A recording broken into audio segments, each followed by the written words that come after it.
the battery box that I repaired. I made the lid up from the top there, and just cleaned it all up now, so it's ready for priming. I made a new back for it, and that's, I don't know what this is. I think it's classed as a toolbox, but you couldn't get much in that with this.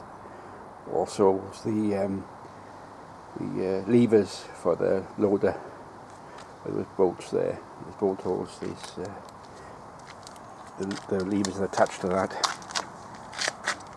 So this is the inside. The two cables, positive and negatives, comes out of there to the battery. I have to put some grommets in there, I think. But that's ready to be painted. I made these up there for the top to lift them off. It lifts off just like that. Oh God, I'm stiff today. I went for the walk with my son yesterday, and I'm feeling it today. It's a lovely walk, but next time I'm not going to do that distance. That's the control rods and the levers. All the threads have been run down.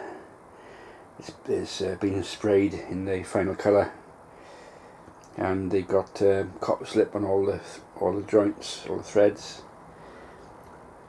So it's taking shape at the time. It's a lot of rubbing down, but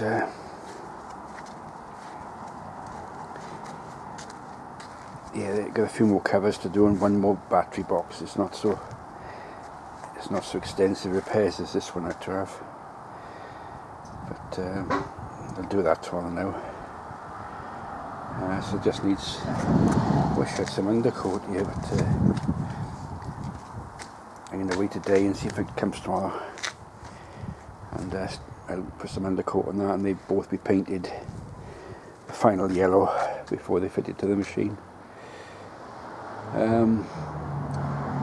So that's it for today. Anyway, we've done a few little jobs I want to do on it, so it's progressing, and any progress is good in my book. So let's get out of the shadow here. So till next time.